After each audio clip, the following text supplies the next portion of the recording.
رب العالمین الصلاۃ والسلام علی اشرف الانبیاء والمرسلین سیدنا و نبینا ابی القاسم محمد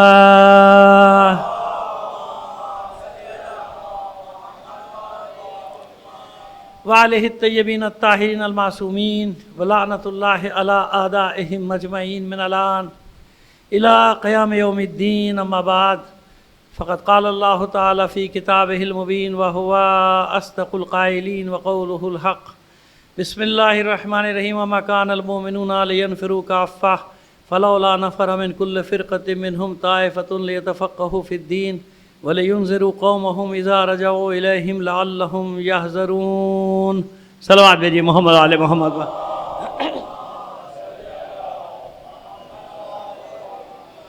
آپ سے گزارش کریں گے بانیان مجلس کے مرحومین اپنے مرحومین اور تمام شہدائے ملت کو شامل کر کے ایک سورہ فاتحہ پڑھ کر بخش دیجیے گا. بسم اللہ.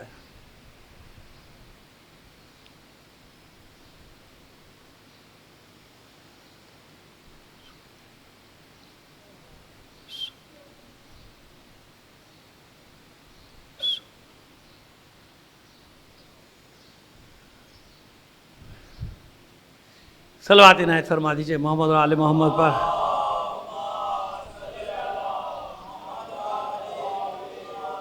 ایک بار اور اس سے بہتر انداز میں بلند آواز سے ایک صلوات بھیج دیجیے گا.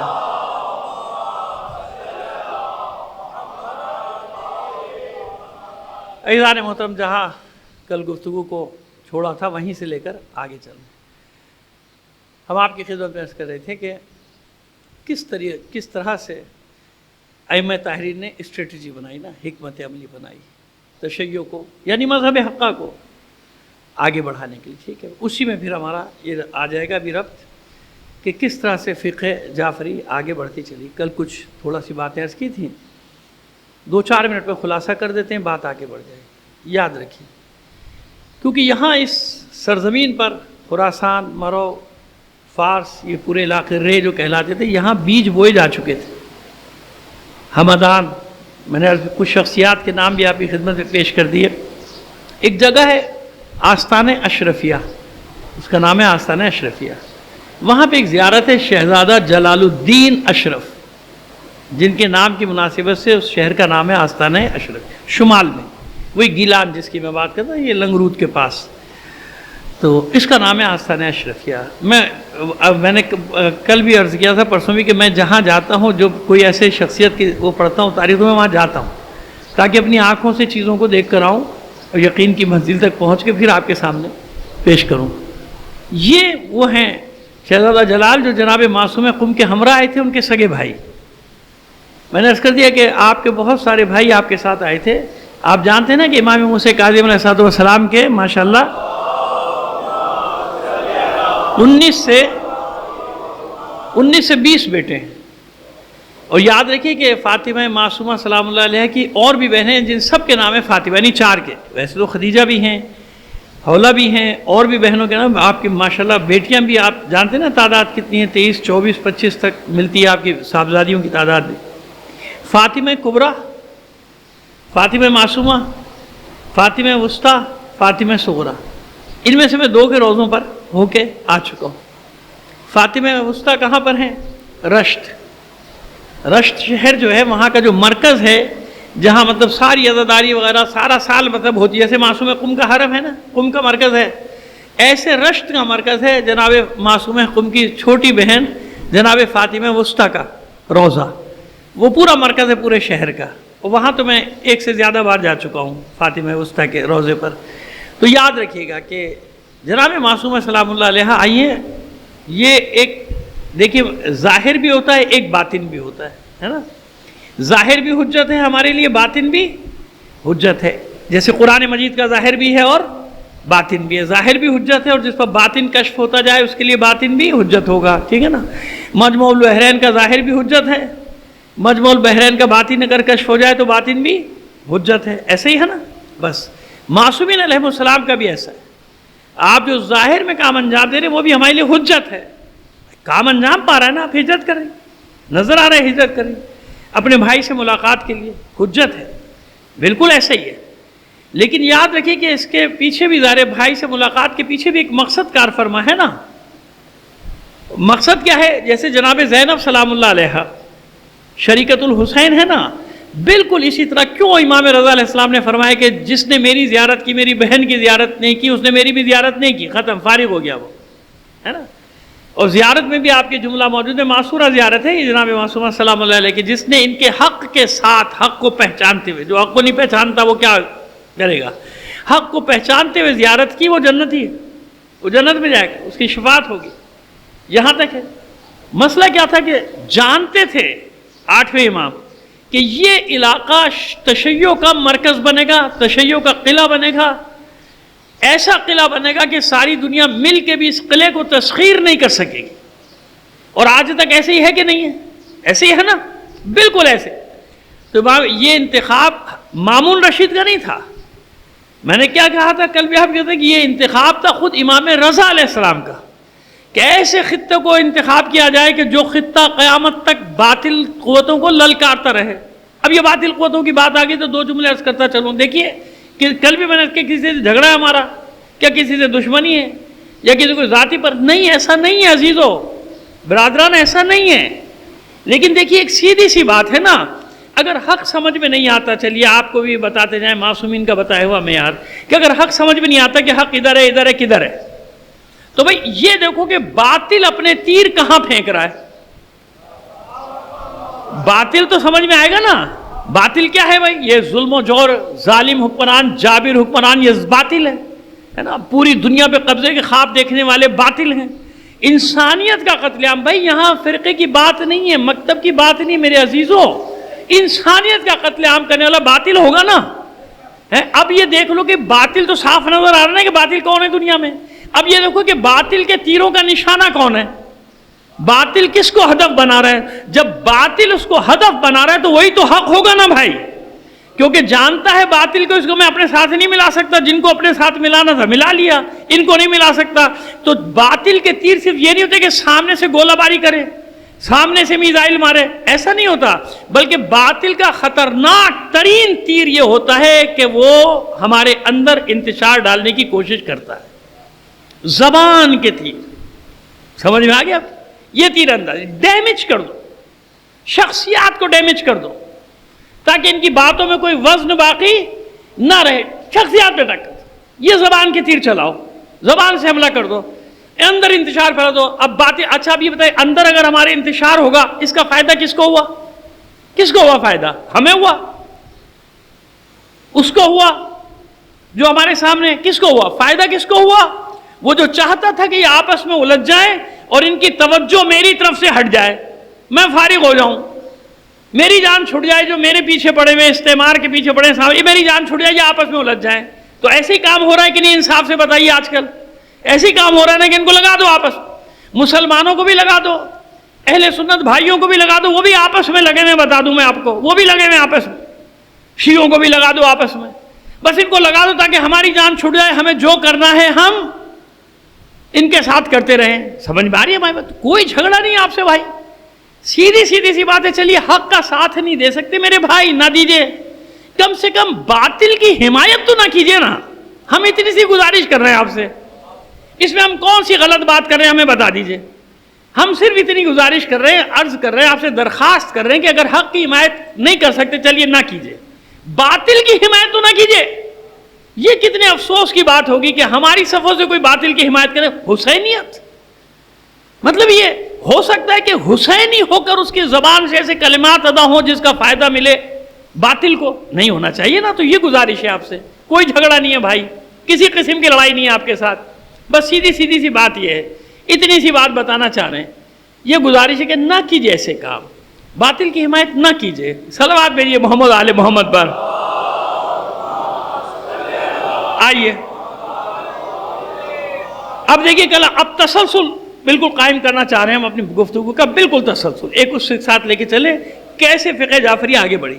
ہم نے بتایا آپ کو مولا عارفان علی ابن ابی طالب علیہ السلام کے زمانے میں ہے، سلیم بن قیس ہلالی کی کتاب آ چکی تھی اور رسالے آ چکے تھے، سب آ چکے تھے، صرف کتاب سلیم بن قیس ہلالی بچی، باقی تو سارے زمانے کی دستبرد کے ہاتھوں محفوظ نہ رہ سکے، کتاب خانے جلا دیے گئے، لوٹ لیے گئے سب، اگر کوئی ہے تو مجھے نہیں معلوم کہاں۔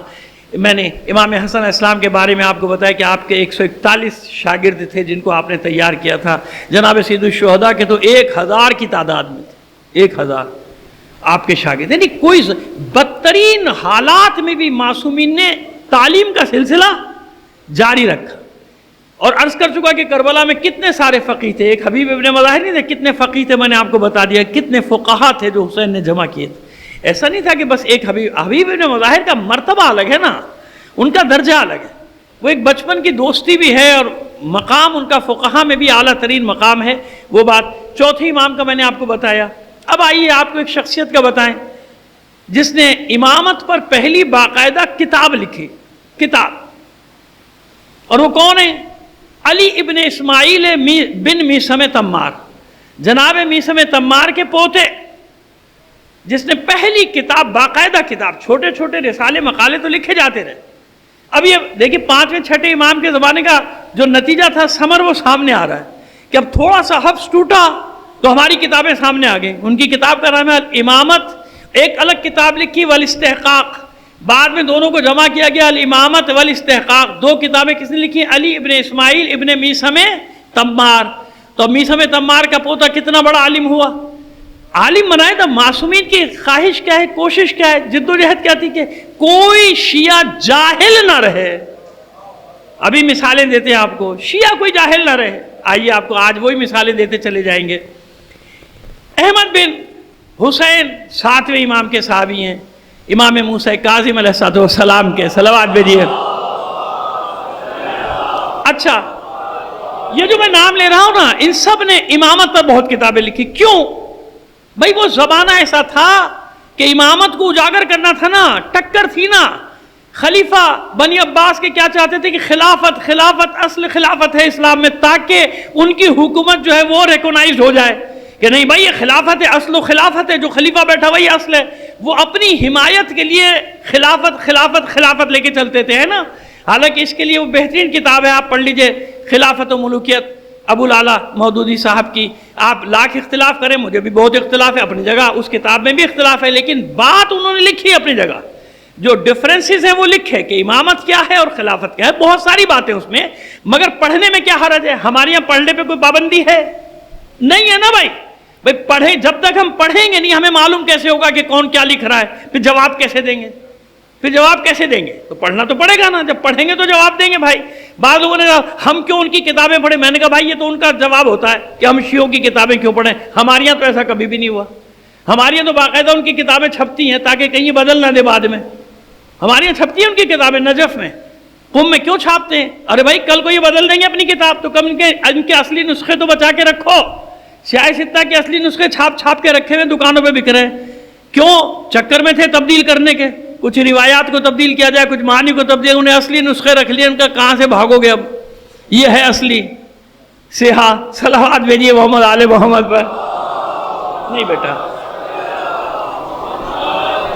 اب بات سمجھ میں آ رہی ہے ہماری کہ ہمارے یہاں کوئی پابندی نہیں, پڑھے سب کی کتابیں پڑھو. ہم تو پڑھتے ہیں بھائی سب کے, جب تک پڑھیں گے نہیں ہمیں کیا معلوم کہ کیا اعتراض کر رہا ہے بھائی. جب اعتراض کرے گا, اعتراض سمجھ میں آ گیا تو جواب دیں گے نا. تو خیر جناب, تو اس وقت یہ ہاٹ ٹاپک تھا امامت کا, لہذا امامت پر کتابیں ہماری طرف سے آ رہی تھی, چھین لی جاتی تھی, پھاڑ دی جاتی تھی, جلا دی جاتی تھی.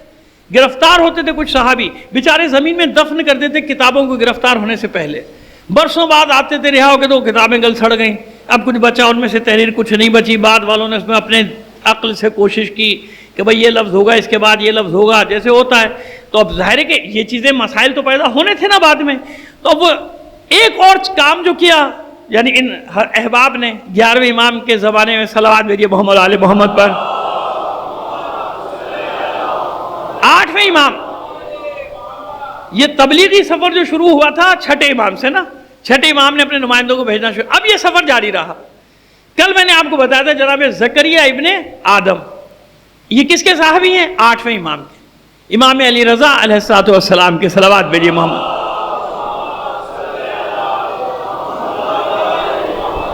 یہ پہلا معلم, باقاعدہ معلم جو آیا, قم پہنچے. کیوں پہنچے, کیوں بھیجا امام نے بھائی؟ 2ری صدی ہجری کا آخر ہے یا 3ری صدی ہجری کا شروع ہے. 2003 میں شہادت ہوئی امام کی, اس سے کچھ پہلے یا اس کے بعد آئے وصیت میں, تم جاؤ اہل قم کے پاس جاؤ. کیوں کہ آئے, تجارت کرنے آئے تھے وہاں, مطلب کوئی دکانیں وکانیں کھولنے آئے تھے جناب زکریا ابن آدم؟ کاہے کے لیے آئے تھے؟ معلم معلم معلم، پڑھاؤ، جاہل نہ رہ جائیں یہ لوگ، ان کو پڑھاؤ جا کے۔ اور پھر سلسلہ ٹوٹا نہیں، 11ویں امام نے پھر اپنے وکیل کو بھیجا۔ 11ویں امام کے وکیل کون ہے؟ احمد ابن اسحاق۔ ان کو بھیجا کہ جاؤ، ان کا انتقال ہو گیا زکریا ابن آدم کا، وہ آ گئے۔ ایک رہو امام کا نمائندہ وہاں پہ رہنا چاہیے تاکہ تعلیم کا سلسلہ۔ اب یہ حوض علمیہ نام نہیں پڑا، اب یہ حوض علمیہ نام نہیں، لیکن پہلا مدرسہ قم میں قائم ہو گیا، اور پہلا مدرسہ قائم کرنے والے، پہلے مدرسے کی بنیاد رکھنے والے خود معصومین ہیں۔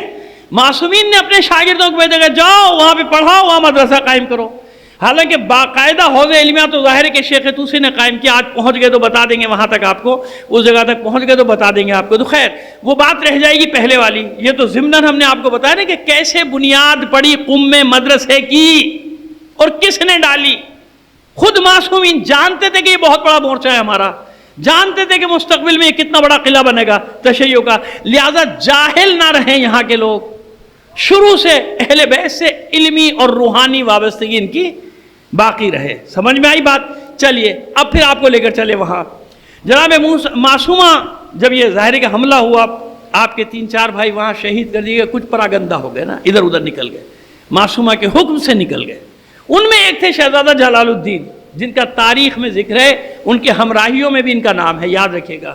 اور بچے نے کتاب کا نام پوچھا تو زندگانی حضرت معصومہ قم 1، تاریخ قم 2، اور جناب معصومہ پر عربی اور فارسی میں بہت ساری کتابیں لکھی گئی ہیں۔ میں کس کس کے نام یہاں تو وہ ہیں بھی نہیں، یہ وہ بتا رہا ہوں جن کے اردو ترجمے آپ کو اپنی کتاب خانوں پہ یہاں مل جائیں گے، لے لیجئے گا۔ بچے نے نام پوچھا تھا کہ نام بتا دیجیے گا، تاکہ ہمیں بہت اچھا کیا آپ نے بیٹا، اب آپ وہ کتابیں جا کے ضرور خریدیے گا۔ بھئی یہ سوچ لیجیے گا کہ آپ نے 2 بار بیلنس ڈلوا لیا کتاب اپنے فون کے اندر، ٹھیک ہے نا؟ کتاب رکھیے گا، کتاب ہمیشہ کام آئے گی۔ آپ کے فون میں پوری دنیا ہے، میرے فون میں بھی میں مدد لیتا رہتا ہوں، ساری کتابیں بھی نکالتا ہوں، سب کچھ ہے۔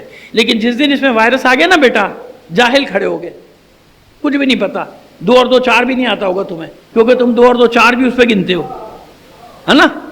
ہمیں تو پہاڑے یاد کرائے جاتے تھے نا، پرانے لوگ بیٹھے ہیں 2 1 2 2 2 4 سے، ہمیں تو یہ یاد کرایا جاتا تھا، ہمیں تو یاد ہے، دماغ میں بیٹھے ہوئے سارے پہاڑے 20 تک، جس کو 20 تک پہاڑے یاد ہے وہ 100 تک کا پہاڑا یاد کر لے گا۔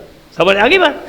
لیکن یہ جو مسئلہ جتنی سہولت ہے نا بیٹا، اس میں خطرناک بہت ہے۔ ہمیشہ کہتا ہوں آپ سے، جب انہیں آپ کو مفلوج کرنا ہے نا، ان کے پاس ہے نا صرف اس کا سرور کہتے ہیں نا، سرور تو ان کے پاس ہے نا بھائی، یعنی آخری کنٹرول، چلو یہاں بھی ایک سرور ہوگا، وہاں سرور سرور سرور اوپر سرور اوپر سرور اوپر سرور، آخری میں کس کے پاس ہے یہ نیٹ ورک؟ انہی کے پاس ہے نا۔ جب چاہتے ہیں آپ کا یوٹیوب چینل بند، اسرائیل کو برا بلا کہہ کے دیکھیے، چینل بند، امریکہ کو برا بلا کہیے، چینل بند۔ اب یہ بیچاروں کے چینل پتہ نہیں چلیں گے نہیں چلیں گے، میں اتنی باتیں سنا رہا ہوں اتنے دن سے، صلوات بھیجیے محمد آل محمد پر۔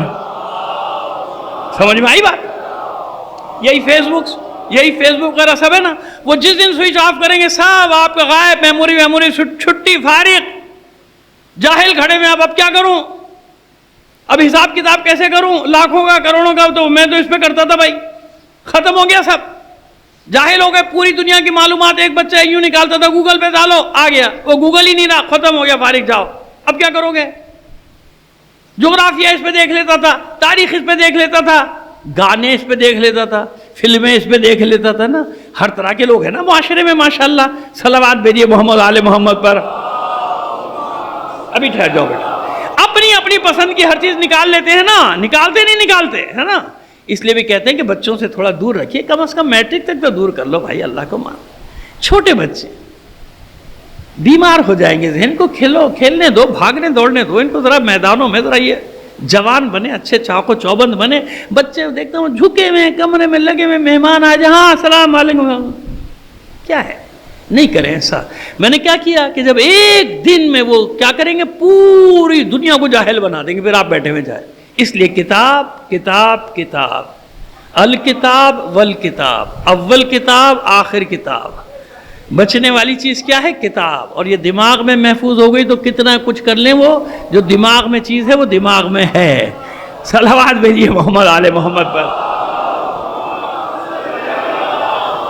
چلیے، تو جلال الدین اشرف نکل گئے، مازندران ان کے پیچھے گئے لوگ، انہوں نے اچھا خاصا علاقہ کور کیا اور وہاں پہ تشیع، اچھا جہاں جہاں بھی یہ جاتے تھے آپ دیکھیے وہ تشیع کا مرکز، آج بھی وہاں جائیں اتنا بڑا روضہ ہے، آستانہ اشرفیہ، اس چھوٹے سے شہر کا نام ہی آستانہ اشرفیہ، کل میں نے آپ کو بتایا آستانہ اشرفیہ گیلان صوبے میں ہے، اور وہ جناب وہاں پہ جا کے انہوں نے تشیع کو بھیجا، آج تک انہی کا روضہ مرکز ہے، جیسے جناب معصوم قم کا روضہ مرکز ہے، جیسے شاہ چراغ وہاں پہ احمد ابن، ان کا اصلی نام کیا ہے؟ احمد ابن موسیٰ کاظم، امام موسیٰ کاظم علیہ السلام کے فرزند ہیں، یہ وہ ہجرت ہے شاہ چراغ کی جو شیراز میں ہے نا، یہ جناب معصومہ کے بعد یہ تیسرا گروہ ہے جو مدینے سے نکلا اپنے بھائی کی مدد کے لیے، پیغام ملا بھائی آ جاؤ چل پڑو، تو یہ شیراز تک ہی آئے تھے، تو یہیں پہ ان کا مقابلہ ہو گیا، شہید ہو گئے، قبر چھپی رہی، وہ جب عزت الدولہ دیلمی یعنی کچھ وقت کے لیے شیعوں کی حکومت آئی تھی، تو عباسی خلیفہ لیکن بنانے والے جو تھے، جو کنگ میکر تھے وہ دیلمی آگے تھے، عزت الدولہ کا خاندان، تو عزت الدولہ کو جب یہ معلوم ہوا تو اس نے پھر یہاں روضہ بنوایا، اب تو ماشاءاللہ جناب معصوم قم کے برابر حرم ہے، میں وہاں بھی ہو کے آیا ہوں، بہت بڑا حرم، تو یہ پوری امام موسیٰ کاظم علیہ السلام کی اولاد جو پھیلی ہوئی ہے نا وہاں پہ، یہ سارا کا، اور جہاں بھی گئے اپنے شاگردوں کو اپنے ساتھ لے کے جاتے تھے، ان کو چھوڑ کے آتے تھے، یہاں پہ مذہب حقہ یعنی وہی مذہب اسلام ہے نا، تاکہ حقیقی مذہب کہیں چھپ نہ جائے۔ تو کیا آپ دیکھیے میں نے کیا ذکر کیا تھا آپ سے، جناب زینب، کون سی جناب زینب؟ کس کی بیٹی؟ امام محمد تقی علیہ السلام کی، صلوات بھیجیے۔ ہجری 256 میں آتی ہے قم، کیوں آتی ہیں بھائی؟ زیارت کرنے آئی ہیں نا، ہاں بھائی یہی ہے ظاہر ہے، زیارت کوئی غلط نہیں، تو یہ بھی ثابت ہوا نا کہ اہل بیت علیہ السلام نے کتنی تاکید کی ہے جناب معصوم قم کی زیارت کی، کہ خود آ رہی ہیں صاحبزادی ان کی، یعنی اپنی پھوپھی کی زیارت کے لیے، تاکہ لوگوں کو معلوم ہو کہ میری پھوپھی معصوم قم کی کیا اہمیت ہے، فاطمہ معصومہ کی کیا اہمیت ہے۔ اب جب آئی ہیں تو پورا قم کی خواتین جمع ہوئی کہ نہیں جمع ہوئی؟ تو پھر گفتگو ہوئی کہ نہیں ہوئی؟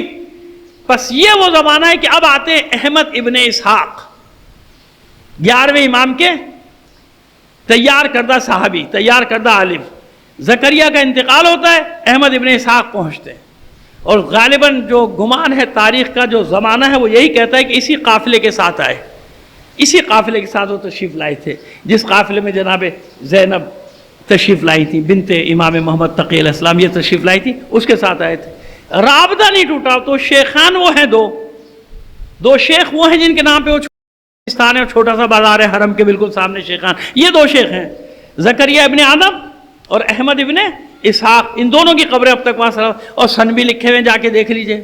تو کتنے پہلے مرکز بنا، لیکن حوض علمیہ ابھی نہیں بنا، ابھی حوض علمیہ نہیں بنا، مدرسہ بن گیا، تعلیم کا سلسلہ جاری ہے، پہلا حوض علمیہ کہاں بنا یہ بتا دیا آپ کو۔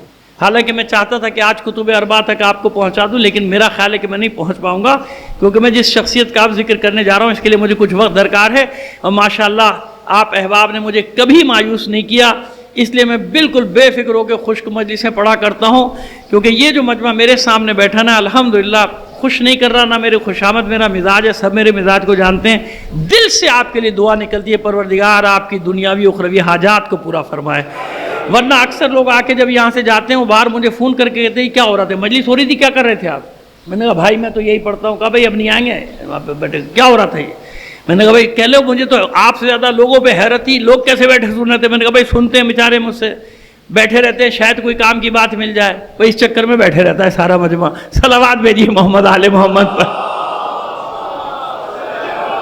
ایک گزارش کریں گے آپ سے، تھوڑا سا آگے تشریف لے آئیے، تھوڑا اب یہ گیپ ماشاءاللہ ہمارے سننے والے آ گئے نا تو ہمیں اچھا لگے گا آپ تشریف۔ مولانا آپ تو آگے آ جائیں، کیوں مجھے شرمندہ کر رہے ہیں؟ مولانا حیدر عباس صاحب تشریف فرمائیں، بالکل جی آگے آ جائیے، آپ آئیں گے مجھے حوصلہ ملے گا، آپ کو گواہ بنا کے کرتا جاؤں گا جو بھی کہنا ہوگا۔ صلوات بھیجیے محمد آل محمد۔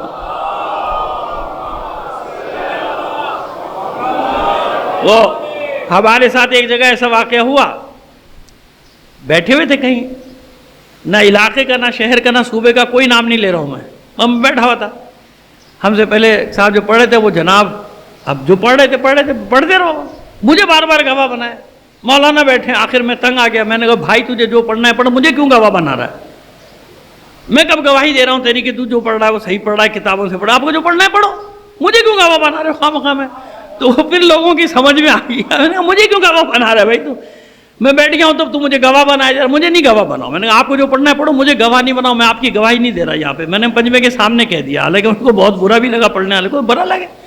بات یہ کہ ہمیں معلوم ہے کہ بھائی کیا باتیں کر رہے ہیں، کیا گفتگو کر رہا ہے، کہاں سے کون سی روایت پڑھ رہا ہوں، میں کیوں خواہ میں وہ جو اپنے کو الزام دیتا ہوں، بھائی حیدر عباس صاحب بیٹھے، میں بھی یہ کہتا جاؤں گا مولانا بیٹھے، مولانا بیٹھے، مولانا بیٹھے، پھر مولانا بھی کھڑے ہو کے کہیں گے میں گواہ نہیں ہوں بھائی، صلوات بھیجیے محمد آل محمد۔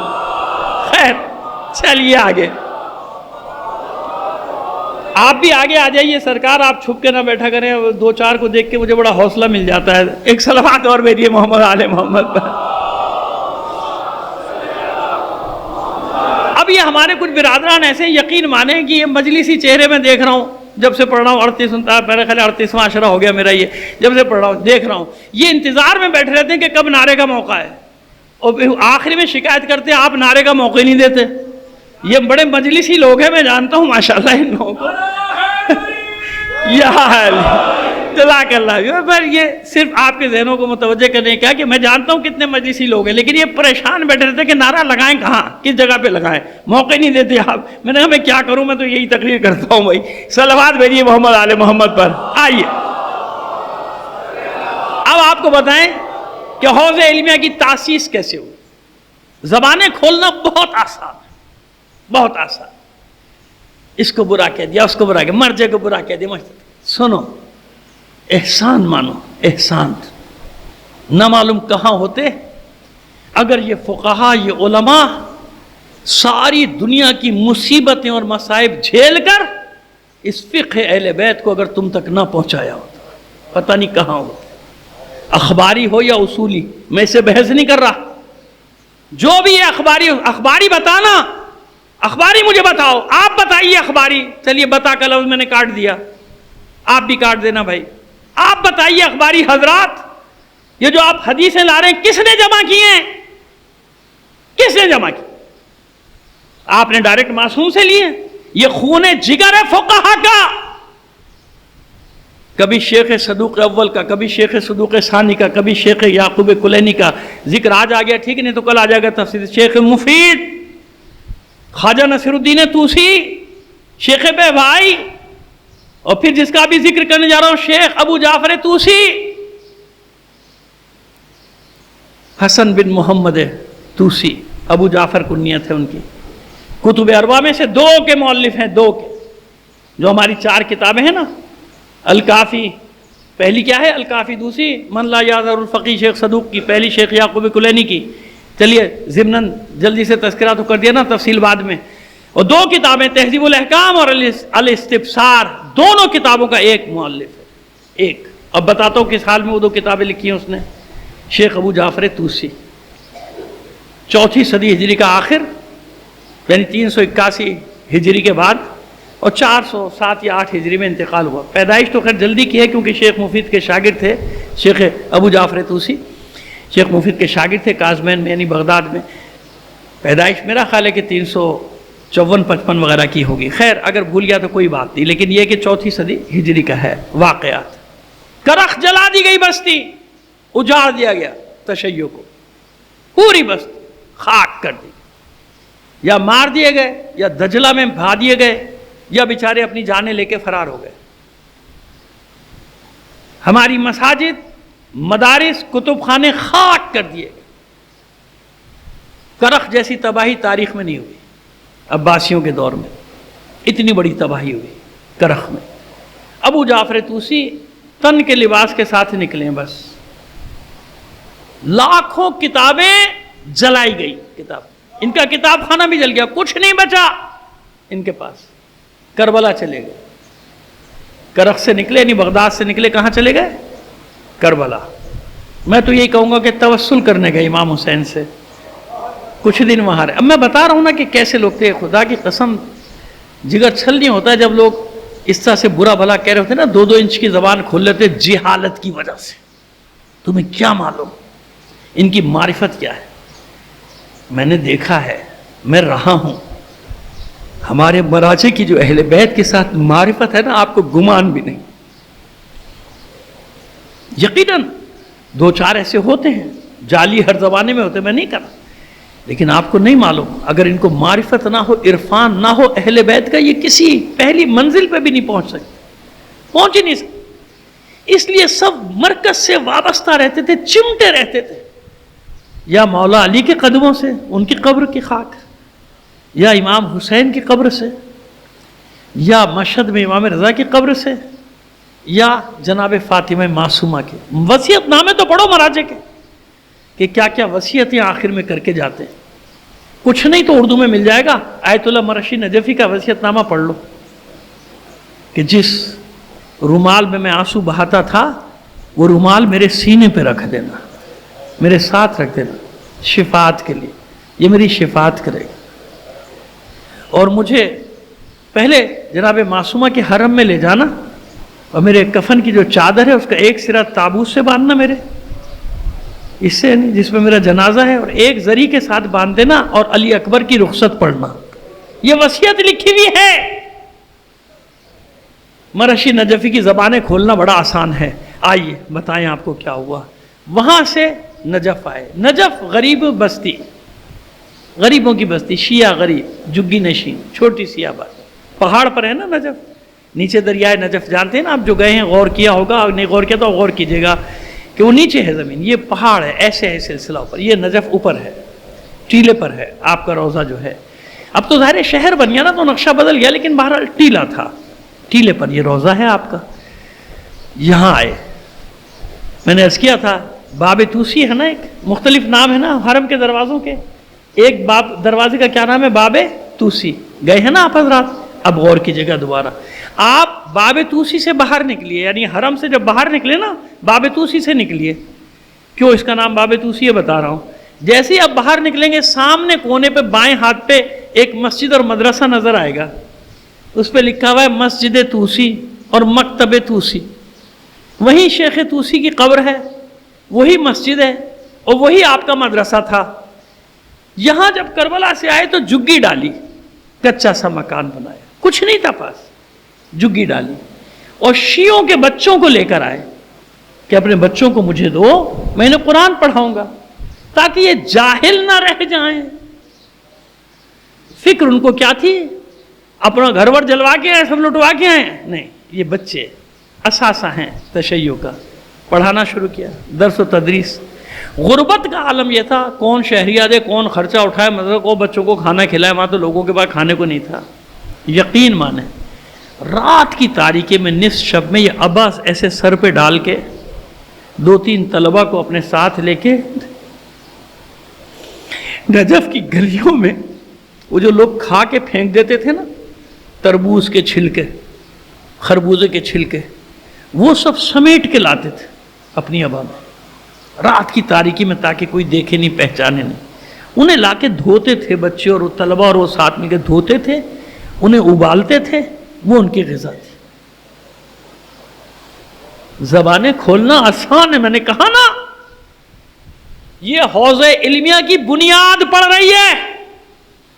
اور جس حوض علمیہ کی بنیاد اتنے تقوی پہ ہو، پھر حق ہے نا 1000 سال سے زیادہ ہو گیا کوئی نجف کے قلعے کو سر نہیں کر سکا، کوئی حوض علمیہ کو شکست نہیں دے سکا.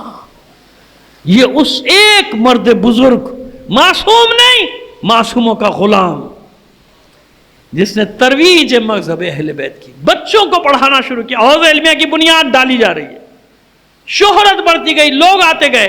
اس بے سر و سامانی کے عالم میں وہ قیامت تک کے لیے تشیع کو 2 تحفے دے کے جا رہا ہے. کتب اربع میں سے 2 اس کی ہیں، 2 کتابیں اس کی. یعقوب کلینی کی کافی، شیخ صدوق کی من لا یحضر الفقیہ، تہذیب الاحکام اور الاستبصار، دونوں اس کی، جو خاک نشین ہے، بوریا نشین ہے. ایک وقت کھاتا تھا، دوسرے وقت کھانے کو نہیں ہوتا تھا. پھر جب زبانیں کھولیں گے ہمیں درد نہیں ہوگا، ہمیں اذیت نہیں ہوگی. اتنا احسان فراموش تو نہیں ہونا چاہیے کہ جنہوں نے اپنا سب کچھ قربان کر کے صرف نصیحت اور وصیت پہ عمل کیا معصومین کی کہ ہمارے نسلیں جاہل نہ رہیں، شیعوں کی نسلیں، ہمارے شیعوں کے بچے جاہل نہ رہیں۔ جہاں بھی گئے یہ علماء، جہاں بھی گئے یہ فقہا، حوض علمیہ کی بنیادیں کیوں ڈالیں؟ تاکہ دنیا کے حملوں کا، نظریاتی حملوں کا مقابلہ ہو۔ جانوں سے قومیں نہیں ختم ہوتی، جانے کتنے مار دو، ہمارے کروڑوں مار دیے، نہیں ختم ہوتے۔ نظریاتی قلعہ مضبوط ہونا چاہیے۔ ہم اس لیے آج زندہ ہیں 14 صدیوں کے بعد، اور انشاءاللہ پہلے سے اچھے حالات میں زندہ رہیں گے اور اچھے حالات میں نہیں۔ کیوں؟ نظریاتی قلعے مضبوط ہیں۔ اس لیے تو حدیث ہے کہ جب ایک عالم مرتا ہے تو ایسا ہوتا ہے جیسے قلعے میں شگاف پڑ گیا ہو، اور پھر یہ شگاف قیامت تک پر نہیں ہوتا۔ سمجھ میں آ رہی ہے ہماری بات؟ یہ فقہ جعفری ایسے ہی آ گئی ہے۔ ہمیں تو بنا بنایا کام ملا بھائی۔ بنانے والوں سے پوچھو کہاں ہے شہید اول کی قبر، بتاؤ، کسی کو معلوم ہے ہی نہیں تو بتاؤ گے کیا؟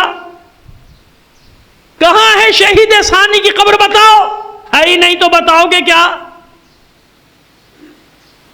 کسی کو جلا دیا گیا، راکھ اڑا دی گئی، کسی کو پتھر، بھاری بھاری پتھروں کے ساتھ باندھ کے سمندر میں پھینک دیا گیا۔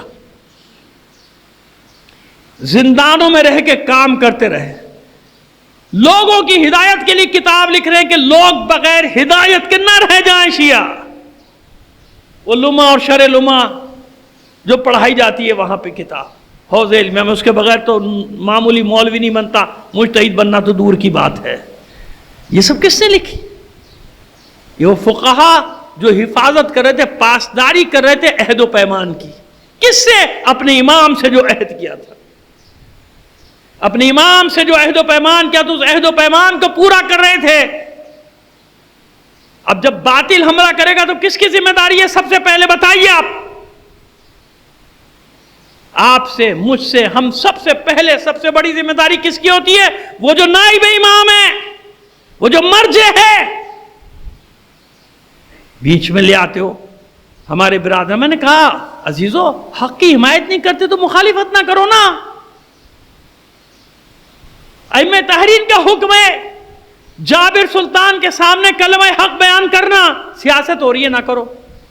کیا مطلب ہے میرے دوستو، میرے عزیزو؟ مشق تو نہ کرو ہماری تاریخ۔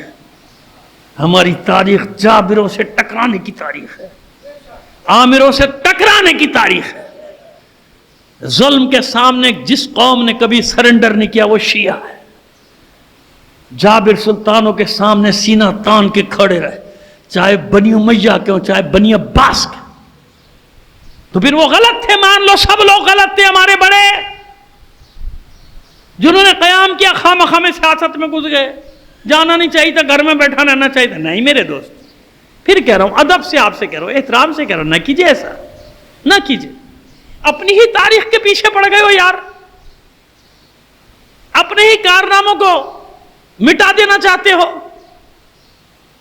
اپنے ہی خون کی سرخی سے لکھی ہوئی تاریخ پر بدنما داغ لگانا چاہتے ہو۔ ہم نے سیاہی سے نہیں لکھی اپنی تاریخ، تشیع نے اپنے خون سے لکھی ہے اپنی تاریخ۔ دعا ہے میری، پھر کہہ رہا ہوں، کوئی جھگڑا نہیں ہے آپ سے ہمارا، کوئی مخالفت، گزارش کر رہا ہوں ایسا نہ کیجئے، پلیز ایسا نہ کیجئے۔ ہمارے بچوں کو صحیح بات سمجھنے دیجئے۔ شیعت وہی شیعت ہے جو سرخ ہے، انقلاب ہے۔ جس میں انقلاب نہیں وہ تشیع کہاں ہے، وہ تو پتہ نہیں کیا ہے۔ صلوات بھیج دیجئے محمد آل محمد پر۔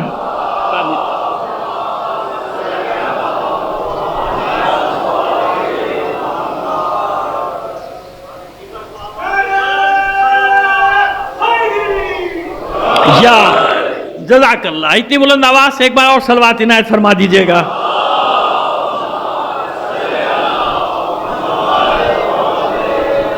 تو صرف اتنی گزارش کر رہے ہیں آپ سے، کوئی جھگڑا نہیں میرے بھائی، کوئی ہماری رنجش نہیں آپ سے، لیکن بس یہ رحم کر دیجئے، حق کی حمایت نہیں کر سکتے، کم سے کم باطل کی حمایت میں تو نہ بولیے نا، اتنا تو نہ کیجئے نا کہ باطل خوش ہو جائے کہ ہاں مجھے مل گئے بھائی میرے کام کے لوگ۔ نہیں، ایسا نہ کریں۔ یہ تو بالکل ہی فلسفے کو الٹا کر دینے والی بات ہے، یہ تو بالکل ہی برعکس کر دینے والی بات ہے۔ جمال صفوان جمال صحابی ہے نا، 7ویں 6 امام کے بھی صحابی ہیں اور 7ویں امام کے بھی، امام موسیٰ کاظم علیہ السلام کے صحابی ہیں۔ بس یہ واقعہ بیان کر کے مصائب پر آتا ہوں۔ حج پر یہ بہت، ان کے پاس اونٹ بہت تھے، سینکڑوں کے حساب سے سرمایہ دار آدمی تھے۔ حج کا زمانہ تھا، ہارون رشید نے اونٹ لے لیے، ان کے کرائے پہ دے دیے، چلے پیسے ملنے تھے دے دیے، کرائے پہ دیے اور کیا حج کے لیے دیے۔ پھر مدینے آیا، امام سے ملنے کی خواہش کی، امام نے ملنے سے انکار کر دیا، نہیں ملوں گا تم سے، جاؤ۔ بڑا گڑ گڑایا، رویا، یہ کیا مشکل ہو گئی، میرا امام مجھ سے نہیں ملا، ناراض، مولا ناراضگی کیسے؟ کہا کہ میں نے سنا ہے تم نے اونٹ کرائے پہ دیے اس کو، ہارون کو۔ کہا مولا حج کے لیے دیے، کہ بے شک حج کے لیے دیے، لیکن یہ امید رکھتا ہے نا کہ تیرے اونٹ صحیح و سالم مل جائیں تجھے اور پیسے بھی مل جائیں۔ ہاں یہ تو امید رکھتا ہوں، حج کے لیے دیے کرائے، تو پھر یہ بھی امید کرے گا کہ ہارون رشید زندہ تو رہے، کیونکہ زندہ نہیں رہے گا تو تیرے پیسے کون دے گا؟ سر جھکا لیا اس نے۔ کہ بس ظالم اور جابر حکمران کی زندگی کی تمنا کرنا بھی ظلم ہے۔ ہم اس امام کے ماننے والے ہیں دوستو، کیا کر رہے ہو؟ یہ امام کو یہ گوارا نہیں کہ کسی ظالم کے ساتھ تم بزنس کرو، حالانکہ بہت ساری رعایتیں ہیں دی ہوئی ہیں، بعد میں فقہ نے رعایتیں دی ہیں، لیکن امام سمجھا رہے کہ ظالم اور جابر حکمران کیا ہے، اس کے جینے کی تمنا نہیں ہونی چاہیے۔ معافی مانگی، اس نے سارے اونٹ بیچ دیے اپنے بھائی، اسی وقت کھڑے کھڑے بیچ دیے اونٹ بیچ۔ ہارون نے بلا لیا اس کو، کیا کیا؟ تو نے کہا میں یہ کاروبار اب نہیں کر رہا، کچھ اور کرو۔ کہتا نہیں میں جانتا ہوں۔ دیکھیے وہ کتنا ہوشیار اور زیرک تھا، اسے معلوم تھا۔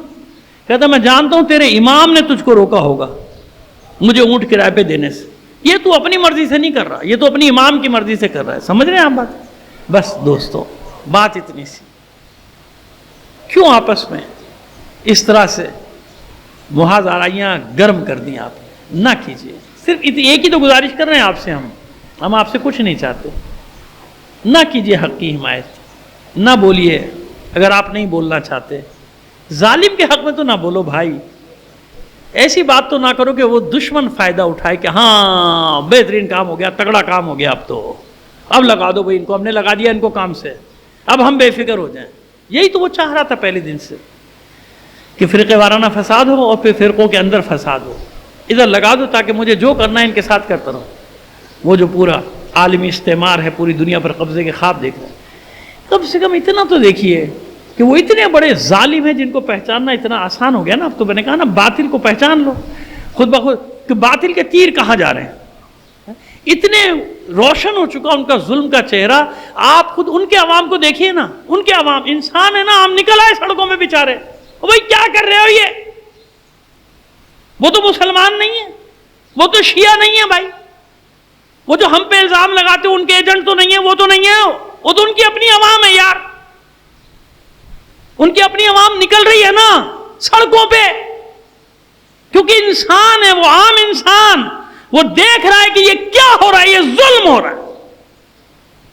انہی سے سیکھ لو بھائی، انہی کی عوام کے ساتھ ہو جاؤ۔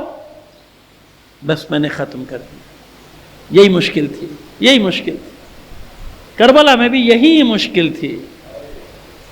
کسی نے اس کو اقتدار کی جنگ بنا دیا، کسی کو حکومت کی جنگ بنا دیا، کسی نے 2 شہزادوں کی جنگ بنا دیا، کسی نے صاف کہنا شروع کر دیا تھا ضرورت کیا تھی اتنی بڑی طاقت سے لڑنے کی، جیسے آج کہتے ہیں، ہے نا؟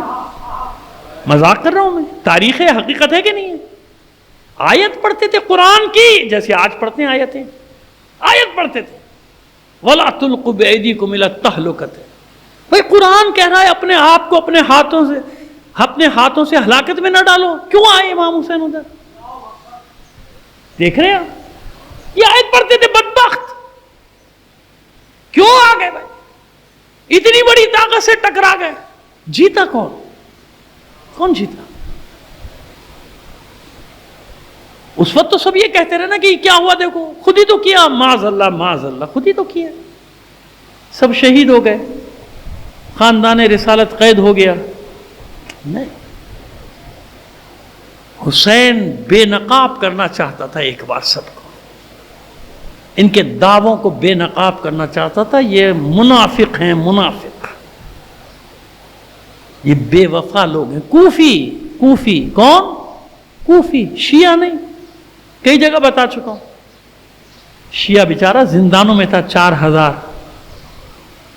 مختار کے ساتھ، ابراہیم کے ساتھ، ابراہیم بن مالک اشتر کے ساتھ. بتا چکا ہوں کئی بار، پوری تفصیل بیان کر چکا ہوں. تاریخ کے حوالوں سے آپ کے سامنے مجھے یاد ہے. مسیب کے ساتھ، سلیمان بن خرد خزائی کے ساتھ کوفیوں نے بے وفائی کی. شیعہ تو بیچارہ قید میں تھا، اور جب نکلا ہے تو اس نے نکلتے ہی گھر تھوڑی گئے تھے وہ اپنے. یاد ہے نا، توابین کا قیام یہاں پڑھ چکا ہوں جب باہر عشرہ ہوتا تھا 30 سال پہلے، مجھے یاد ہے میں نے یہاں پڑھا تھا توابین پر. گھر کہاں گئے وہ تو جیل سے رہا ہوتے ہی قیام کیا، وہ تو میدان میں رہے. کہاں گئے؟ نہیں گئے. وہ تو ساتھ تھے بیچارے کوفیوں نے. ان کے چہروں کو بے نقاب کرنا چاہتا تھا حسین، اور جو رہی کسر تھی وہ اس کی بہن زینب نے پوری کر دی تھی. ثانیہ زہرا نے سب کو بے نقاب کیا.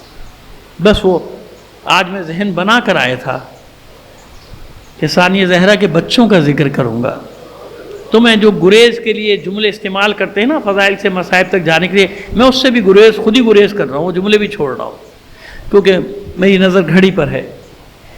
کچھ تھوڑا سا مجھے وقت لینا ہے آپ کا آج انشاءاللہ مصائب میں. کون ہے زینب؟ عالمہ غیر معلمہ، ایسے ہی ہے نا، عالمہ ہے. کسی کی ہمت ہے. جب ہم جناب فاطمہ معصومہ کو معصومہ کہتے ہیں تو ثانیہ زہرا تو بیٹی ہے علی اور فاطمہ کی، ہے نا. آئیے، لیکن وہ کہتے ہیں نا کہ اتنی زباں کھولو جتنا تمہارا قد اور اوقات ہے، تو میں اتنی ہی بات کر رہا ہوں جتنی میری اوقات ہے. بس ایک جملہ کہہ رہا ہوں کہ دل نہیں چاہتا کہ اس کو معصومہ نہ کہا جائے، جناب زینب کو، ہے نا. ایک شیعہ کی حیثیت سے آپ سے بات کر رہا ہوں. آپ کا بھی اور میرا بھی یہی حال ہے نا. بس اتنا کہہ دینا کافی ہے کہ عالمہ غیر معلمہ، سب منصب آ گئے، سب منصب آ گئے اس میں. عالمہ غیر معلمہ کتنی بڑی عالمہ ہے. جب مدینے سے چلی تھی نا تو جناب عبداللہ ابن جعفر طیار نے اختیار دیا تھا. اختیار ابھی حوالہ دے رہا ہوں آپ کو تاریخی. اختیار دیا تھا کہ اگر ایسا وقت آ جائے، ایک آپ کی طرف سے ایک میری طرف سے، اجازت ہے پوری. اور اس اجازت کے پیچھے تاریخی حوالہ بتائیں آپ کو. معرکۃ العرا کتاب ہے زینب کبریٰ، اور کہیں شریکت الحسین کے نام سے، کیونکہ عربی میں بھی ہے، فارسی میں بھی، اردو ترجمہ بھی ہو گیا. ڈاکٹر قائمی کی کتاب ہے یہ، موٹی کتاب مل جائے گی اپنے کتاب خانوں پہ آپ کو، زینب کبریٰ ڈاکٹر قائم. اس میں پڑھ لیجئے گا کہ نکاح کے وقت یہ طے ہو گیا تھا کہ حسین جہاں بھی جائیں گے زینب ساتھ جائے گی. جناب عبداللہ ابن جعفر طیار سے مولا نے جب عقد کیا ہے اپنی صاحبزادی کا، جناب زینب کبریٰ کا، تو یہ طے تھا، یہ بات طے تھی کہ جہاں بھی حسین جائے گا، کیونکہ جانتے تھے نا حسین، مولا عارفان جانتے تھے نا کہ زینب کی تخلیق کربلا کے لیے، اس کے بغیر کربلا مکمل نہیں ہے نا. اس لیے میں حوالہ دے رہا ہوں کہ پڑھ لیجئے گا، بلکہ پوری کتاب پڑھیے گا، آپ کی معلومات میں بہت اضافہ ہوگا، اور کئی سوالات ذہن میں پیدا ہوں گے. جب سوالات پیدا ہوں گے تو ہم سے کر لیجئے گا، انشاءاللہ زندگی رہی تو جواب بھی دے دیں گے آپ کو، خدا نے چاہا تو، ٹھیک ہے نا. خاص طور پہ ثانیہ زہرا کی اولاد کے بارے میں، بیٹوں کے بارے میں اس میں ہے تفصیل دی ہے، بہرحال محقق ہے. اچھا ایک بات اور بتائیں آپ کو، علامہ مجلسی کتنا بڑا محدث ہے نا. 110 جلدوں میں بحار الانوار لکھی ہے. دیکھیے ایک بات سمجھانا چاہ رہے ہیں بڑی آسانی سے، اسی طرح سمجھیے گا جیسے سمجھانا چاہ رہا ہوں. لیکن یہ بتائیے کیا علامہ مجلسی سے تنقید نہیں ہو سکتی ان پہ؟ اور کیا ان پہ تنقید نہیں ہوئی؟ کتنی روایات بحر الانوار میں ایسی ہیں بھائی جو علماء نے قبول نہیں کی، حالانکہ مقدس انسان ہے، یہ بتا دیں. اس نے بیچارے نے تو یہ کیا کہ جب دیکھا کہ کتاب خانے جل رہے ہیں، لوٹے جا رہے ہیں، کتابیں برباد ہو رہی ہیں، تو انہوں نے کہا جتنی بھی حدیثیں اپنے شاگردوں کو بیٹھاتے میں بتاتا جاتا ہوں، لکھتے جاؤ. اب یہ چھان پھٹک کرنا آگے والوں کا کام ہے، وہ دیکھیں گے نکالیں گے پرکھیں گے، لیکن لکھ لو، جو بھی ہے وہ لکھ لو. تو انہوں نے جو ساری حدیثیں لکھی وہ ساری قابل قبول نہیں ہیں. میں آپ سے کہہ رہا ہوں علماء کی فقہا کی بات کرو، میری کیا حیثیت، میری کیا اوقات بھائی؟ علماء نے اختلاف کیا، تو اختلاف کرنے کا مطلب کیا ہوتا ہے کہ میں نے ان کی شخصیت کو ہی رد کر دیا؟ نہیں نا، اتنی سی بات بھی نہیں سمجھ آتی لوگوں کو کہ جب اتنے بڑے بڑے فقہا پر تنقید ہو سکتی ہے اور ہو رہی ہے۔ شیخ مفید سے ان کا شاگرد اختلاف کرتا تھا، سید مرتضی علم الہدیٰ، جو بچے تھے۔ شریف رضی اختلاف کرتے تھے شیخ مفید سے، جو بچے تھے پڑھ رہے تھے ان کے پاس۔ تاریخ میں وہ اتنے واقعات موجود ہیں، پڑھوں تو ایک مجلس اس کے لیے مجھے چاہیے، کرتے تھے اختلاف۔ ارے بھائی کیوں ایسا؟ کون سی ہے؟ وہ معصوم تو نہیں ہے نا؟ معصوم ہے جس کی بات حجت ہے، بس ہر لفظ ہر وہ معصوم تھوڑی۔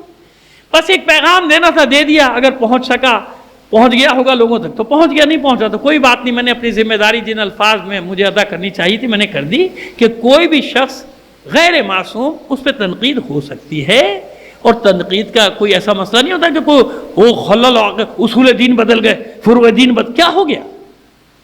میں نے ایک مثال دی نا، علامہ مجلسی، علامہ حر عاملی، شیخ مفید، یعقوب کلینی کی ہر روایت قبول نہیں کی علماء نے، جس نے کتب اربعہ میں سے پہلی کتاب تیار کی اصول کافی، کیا مطلب ہو گیا؟ بھائی علمی اختلاف، تو اختلاف کرنے کا حق بھی کس کو ہے؟ جو اس قد کا تو ہونا۔ بھئی پہلے اپنا قد اتنا لے جاؤ، پھر بات کرو تو اچھی لگتی ہے منہ سے۔ مسئلہ کیا ہوتا ہے کہ خامخواہ کی لان تان شروع کر دیتے ہو، آپ کی اپنی شخصیت خراب ہو جاتی کہ یہ ان کی اوقات ہے۔ بھائی اتنا بڑا ان کا قد ہے، گالیاں دے رہے ہیں، باقی جواب تو دے نہیں رہے، گالیاں دیے جا رہے ہیں، گالیاں دیے جا رہے ہیں، گالیاں نہیں، ایسے نہیں، ایسے نہیں۔ کوئی بھی ہو ایکس وائی زیڈ، میں نے آپ کو ایک معیار بتایا کہ معصوم کے بعد کوئی عالم ہے ایسا تو بتا دیجیے جس پہ تنقید نہ ہوئی ہوتی ہے۔ بھائی تنقید ہوتی ہے، کوئی بھی ہوگا تنقید ہوگی اس کے بعد، ورنہ ہمارے یہاں باب اجتہاد بند ہو چکا ہوتا کہ بس اب اجتہاد نہیں ہوگا، ختم، کیوں اب اس سے اچھا مجتہد نہیں آ سکتا، کیا مطلب؟ بس آئیے واپس آپ کو لے کر آئے۔ تو اسی طرح میں نے ڈاکٹر قائمی کی کتاب کا حوالہ دیا نا، آپ کو معذرت چاہتا ہوں مصائب پہ آ گیا تھا، لیکن ایک بات ذہن میں آ گئی، میں نے کہا چلو وہ آپ سے کر ہی دوں۔ ڈاکٹر قائمی کا حوالہ دیا، پڑھیے گا تو سوال پیدا ہوں گے نا۔ جب تک سوال پیدا نہیں ہوگا جواب کیسے آئے گا؟ جواب آئے گا، علمی ترقی ہوگی، علم آگے بڑھے گا، علم کا سفر آگے بڑھے گا۔ آئیے پہنچ گئے کربلا۔ اب سن و سال میں اختلاف ہے، لیکن یہ طے ہے کہ جناب 9 عمر تھے، دونوں شہزادے 9 عمر تھے۔ میں اس کے اختلاف میں بھی نہیں پڑھنا چاہتا کہ آپ کے ذہن پریشان ہو جائیں گے، چھوڑیے، بس 9 عمر تھے دونوں شہزادے۔ جب شب عاشور آئی تو ہر ماں اپنے بچوں کو تیار کر رہی تھی نا، اپنے بیٹے کو تیار کر رہی تھی، یا بہنیں بھائیوں کو تیار کر رہی تھی، ایسے ہی تھا۔ ثانیہ زہرا کے خیمے کا منظر یہ تھا کہ آپ درمیان میں بیٹھی تھیں، ایک زانو پہ اون کا سر، ایک زانو پہ محمد کا سر، اور جیسا کہ ماؤں کا انداز ہوتا ہے نا لاڈ پیار کا، اپنی انگلیوں سے اپنے بچوں کے بالوں میں کنگھی کر رہی تھی۔ ایک خاص انداز ہوتا ہے، ہمیں تو یاد ہے اپنی ماں کا انداز، ایک خاص انداز ہوتا ہے کہ زانوں پہ سر رکھ کے بچہ لیٹا اور ماں اپنی انگلیوں سے اس کے بالوں میں کنگھا کرتی ہے، کتنا سکون ملتا ہے اس ہاتھ کا، ماں کے ہاتھ کا تو کہتے ہیں نا بات ہی اور ہوتی ہے۔ خیر پھر کہیں نکل جاؤں گا تو وہ بیٹھی ہیں اور کہتی میرے بچوں دیکھو، یہ اتنا بڑا جو لشکر جمع ہے نا سامنے، یہ تمہارے ماموں کی جان کا دشمن ہے، یہ تمہارے ماموں کے قتل کا درپے ہے، صبح میری لاج رکھ لو، میری ماں زہرا کے سامنے مجھے سرخرو کر دو، اپنے ماموں پر قربان ہو جاؤ۔ اور بچے ایک ایک ہاتھ ماں کا تھام کے اپنے دونوں ہاتھوں میں کہتے ہیں مادر گرامی صبح ہونے دیجئے، پھر دیکھیے ہم کیا کرتے ہیں۔ میدان جنگ میں بدر و احد کے نقش و نگار کھینچ دیں گے، پتہ چلے دنیا کو ہم کس کے نواسے ہیں اور کس کے پوتے۔ خوش ہو گئی زینب، خوش ہو گئی۔ اور میرے بچوں سب سے پہلے میدان میں جانا، انتظار نہ کرنا، آپ مطمئن رہیے مادر گرامی، ہم سب سے پہلے میدان میں جائیں۔ خوش ہو گئی۔ دیکھو کچھ نصیحتیں کر رہی ہوں، یاد رکھنا، پانی کی طرف نگاہ اٹھا کے مت دیکھنا۔ دیکھ رہے ہو نا میرے حسین کے بچے پیاسے ہیں، سکینہ پیاسی ہے، علی اصغر پیاسا ہے، بچے وعدہ کرتے ہیں اطمینان رکھیں۔ اے مادر گرامی، ہم پانی کی طرف آنکھ اٹھا کر بھی نہیں دیکھیں۔ اچھا دیکھو، کوشش کرنا پسر سات کو قتل کر دو، یہ سردار ہے نا، یہ قتل ہوگا، جنگ ختم ہو جائے گی، میرا بھائی بچ جائے گا، وعدہ کیا۔ اور دیکھو میدان جنگ میں دونوں ساتھ ساتھ رہنا، الگ نہ ہونا، ساتھ رہو گے تو طاقت جمع رہے گی، زیادہ رہے گی۔ صبح ہوئی، ثانیہ زہرا دیکھتی ہیں کہ بار بار اون و محمد سامنے سے گزر جاتے ہیں، لاشوں پہ لاشیں آ رہی ہیں، لاشوں پہ لاشیں۔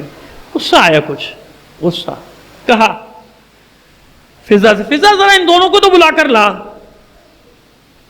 اون و محمد داخل خیمہ ہوئے، ماں کے چہرے پہ غیظ کے آثار دیکھے، سر جھکا دیے، دست بستہ کھڑے۔ ثانیہ زہرا نے تیز لہجے میں کہا اب تک زندہ ہو؟ کب جاؤ گے میدان میں جب میرا بھائی قتل کر دیا جائے گا؟ آنسو بہنے لگے بچوں کے۔ اے مادر گرامی، ہم پہ غصہ نہ ہو، ہم کتنی بار جا چکے ہیں ماموں جان کی خدمت میں، مگر وہ اجازت ہی نہیں دیتے۔ غصہ کم ہو گیا۔ زینب کا خط، اچھا یہ بات ہے فضا، ذرا ماجائے کو میرا سلام تو کہنا۔ کچھ ہی دیر میں حسین خیمے میں داخل ہوئے، منظر دیکھتے ہی سمجھ گئے کہ کیا بات ہے۔ اس سے پہلے کہ ثانیہ زہرا کچھ فرماتی، آپ فرماتے ہیں کہ بہن ان دونوں کے لیے اجازت نہ مانگنا میدان میں بھیجنے کی۔ کبھی ایسا ہوتا ہے کوئی بھائی اپنی بہن کا گھر اجاڑ دے؟ اب دیکھیے مصائب کا باب ہے، مصائب۔ اب آپ اس کو بین سمجھ کے لیجئے، بین بین ہوتے ہیں نا مصائب میں، وہ بین ہے، یہ بین ہے، یہ کربلا کے بین ہے۔ کبھی ایسا ہوتا ہے کوئی بھائی اپنے بہن کا گھر اجاڑ دے، کہ بھیا میری بھی تو مجبوری سمجھیے نا۔ آپ خود بتائیے، اگر قیامت کے دن میری ماں زہرا نے مجھ سے پوچھ لیا، زینب اپنے بچوں کو بچا لیا، میرا حسین قتل کر دیا گیا، پھر میں کیا جواب دوں گی؟ اس طرح سے زینب نے اپنے بچوں کے لیے اجازت طلب کی۔ دونوں بچے تیار ہو کر باہر نکلے ہیں، ایک کو حسین نے گھوڑے پہ سوار کرائے، ایک کو عباس۔ عباس دونوں شہزادوں کو دیکھ کر کہتے ہیں میرے بچوں دھیان سے لڑنا ہے۔ فخر سے سر اونچا کر کے بچے کہتے ہیں ماموں جان آپ ہی کے تو شاگرد ہیں ہم، آپ ہماری جنگ دیکھیے گا۔ زینب کے لاڈلے میدان میں آئے، رجس پڑی، جو جانتا ہے وہ جانتا ہے، جو نہیں جانتا وہ جان لو، ہم حیدر کرار کے نواسے اور جعفر طیار کے پوتے ہیں۔ جس نے انہیں جنگ کرتے نہیں دیکھا، آؤ ہمارے مقابلے پر اور دیکھو ہم کس طرح سے شمشیر چلاتے ہیں، اپنے نانا کی طرح، اپنے دادا کی طرح۔ ایک ایک کر کے آنا شروع ہوئے، کسی کو محمد گراتا تھا، کسی کو اون۔ جب کچھ واصل جہنم ہو گئے تو چلایا پسرے ساتھ کیا کرتے ہو؟ ایک ایک کر کے جاؤ گے پورا لشکر کاٹ کے پھینک دیں گے یہ ہاشمی جوان، اکٹھا حملہ کرو۔ ایک دو دستوں نے مل کر حملہ کیا، بچے بھی شیروں کی طرح ٹوٹ پڑے ان پر۔ اب آگے آگے وہ دستے بھاگ رہے تھے اور پیچھے پیچھے زینب کے لاڈلے، کیونکہ زینب کے لاڈلوں کا مقصد تو کچھ اور تھا نا، اپنے آپ کو پہنچا دیا پسرے سعد کے خیمے تک۔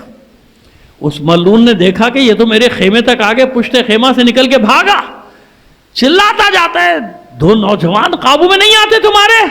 بھاگتے ہوئے سپاہی کہہ رہے ہیں دو نوجوان، کہہ رہا ہے ان کے تلوار کی کاٹ تو دیکھ، ان کے لڑنے کا انداز تو دیکھ، ایسا لگ رہا ہے جیسے حیدر کرار میدان میں آ گئے، جعفر طیار میدان میں آ گئے۔ کہتا ہے اچھا قریب نہیں جا سکتے ہو، دور سے تیروں کا میں برساؤ۔ اب یہ بھاگا ہوا لشکر پھر جمع ہوا، اس نے گھیرا ڈالا دور سے دونوں شہزادوں کے گرد۔ اب سامنے کوئی لڑنے والا نہیں، چاروں طرف سے تیر برسائے جا رہے ہیں۔ کہاں تک تیر روکیں؟ ایک ڈھال سے تیروں سے چھلنی ہو گئے زینب کے شہزادے۔ جب تیروں سے چھلنی ہوئے تو اب حکم ہوا دستوں کو درمیان میں حائل ہو جاؤ، ایک دوسرے سے جدا کر دو دونوں کو۔ دستوں پہ دستے، رسالوں پہ رسالے آنا شروع ہوئے۔ بہت کوشش کی دونوں بھائیوں نے ساتھ رہنے کی، نہ رہ سکے، اتنے زخمی تھے۔ درمیان میں لشکر حائل ہو گیا۔ پہلے چھوٹا بھائی گرا گھوڑے سے، گرتے گرتے پکارا بھائی کو، بھائی میری خبر لے میں چلا۔ بھائی کیسے جواب دے، وہ تو خود زخموں سے چور ہے۔ کچھ دیر کے بعد بڑا بھائی گرا تو اس نے حسین کو آواز دیا، خالہ ہو ادرکنی، اے ماموں جان ہماری خبر لیجئے، ہم نے اپنی جان قربان کی۔ حسین نے یہ آواز سنی، بے تاب ہو کر دوڑے، عباس بھی دوڑے، علی اکبر بھی دوڑے، لشکر کو ہٹایا، شہزادوں کے پاس پہنچے، ابھی کچھ رمق جاں باقی ہے۔ ایک کو عباس نے اٹھایا، ایک کو حسین نے اٹھایا۔ فضہ نے خیموں میں خبر دی، بیویوں زینب کے خیمے میں جمع ہو جاؤ، زینب کے نونہال آ رہے، زینب کے لاڈلے آ رہے۔ زینب نے بڑے سکون سے یہ خبر سنی، سجدہ شکر میں، معبود یہ قربانی قبول کر لینا اپنی اس کنی۔ پروقار انداز میں بیٹھی ہیں ثانیہ زہرا، بیویاں رو رہی ہیں۔ دونوں شہزادوں کو سخت زخمی حالت میں لایا گیا، دیکھا زینب نے ابھی کچھ جان باقی ہے۔ فضہ سے کہا، فضہ ایسا انتظام کر دے میں اپنے بچوں سے 2 باتیں تو کر لوں۔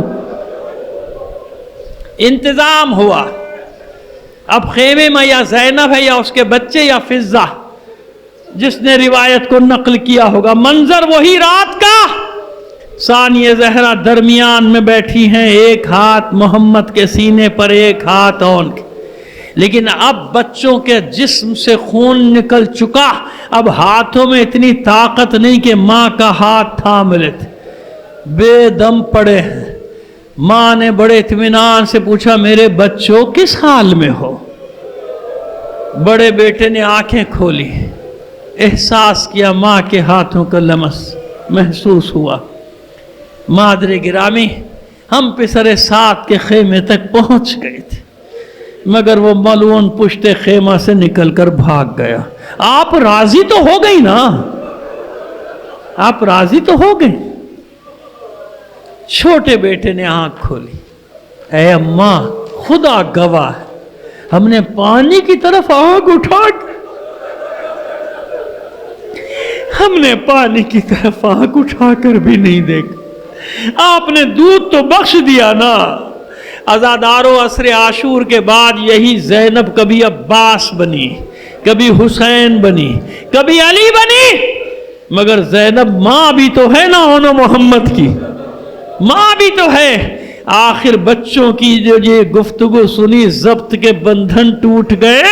زینب کبھی سر پٹختی تھی اون کے سینے پر، کبھی محمد کے سینے پہ پکارتی جاتی تھی، میرے بچوں، میرے شہزادوں، میں تم سے راضی ہو گئی، تم نے مجھے میری ماں کے سامنے سرخرو کر دیا، جاؤ میں نے تمہیں اپنا دودھ بخشا۔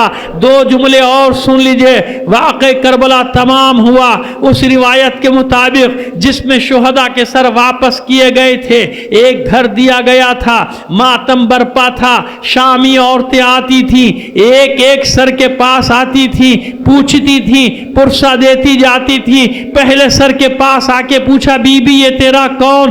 ثانیہ زہرا نے کلیجے سے چمٹا کر کہا، میرا ماں جایا حسین، جسے بے دردی سے قتل کیا گیا، پشت گردن سے ذبح کیا۔ حسین کا پرسہ دیا، ثانیہ زہرا کو آگے بڑھی، دوسری بی بی سے پوچھا، بی بی یہ جوان تیرا کون جس کا تو ماتم کرتی ہے؟ ام کلثوم فرماتی ہے، میرا بھائی عباس جب میرے پاس کچھ نہ تھا میری طرف سے صدقہ ہو گیا۔ آگے بڑھی، ایک اور بی بی ایک کڑیل جوان کا سر لیے بیٹھی ہے، مہرو کا سر لیے بیٹھی ہے، اپنا سینہ پیٹ پیٹ کر وہ شامی عورتیں کہتی ہیں، ایسا مہرو، ایسا محلقہ، بی بی یہ تیرا کون ہے؟ کہا میرا شبیہ ہے پیغمبر علی اکبر ہے، اس نے مجھے سرخرو رکھا کربلا میں۔ آگے بڑھی، ایک بی بی اور ایک شکستہ سا سر لیے بیٹھی ہے، پوچھا بی بی یہ تیرا کون ہے؟ کہا میرا قاسم، جس نے میرے پاس، بیوہ کے پاس کچھ نہ تھا، کربلا میں مجھے سرخرو کیا، اپنے چچا سے پہلے اپنے بدن کو گھوڑوں کی ٹاپوں کے نیچے دیا۔ اور آگے بڑھی تو کیا دیکھا، ایک بی بی ننھا سا سر لیے بیٹھی، حیران ہو کر کہتی ہیں ارے اتنا سا بچہ کیا کرے گا، اس کو کیوں مار ڈالا؟ ام رباب نے علی اصغر کو کلیجے سے لگا کر کہا خبردار اور شامی عورتوں ایسے نہ کہنا، تمہیں کیا معلوم میرے علی اصغر نے کربلا میں کیا کیا تھا؟ ارے اگر اس کا چچا عباس فاتح فرات تھا تو میرا علی اصغر فاتح جنگ کربلا تھا۔ علی اصغر کو پرسہ دے کر جو آگے بڑھی تو کیا دیکھا؟ دو سر ایسے ہیں جن کا کوئی رونے والا نہیں، جمع ہو گئی، حلقہ کیا، لگتا ہے ان کی ماں زندہ نہیں، آؤ ہم ان دونوں بچوں کا، شہزادوں کا ماتم کریں۔ زینب نے یہ سنا، دوڑ کر آئی، دونوں سر کلیجے سے لگا لیے، سینے سے لگا لیے، کہتی ہے شامی عورتوں ایسے نہ کہو، ان کی ماں زندہ ہے۔ مگر زینب کیا کرے، زہرا کے لال پر اپنے بچوں کو صدقہ کر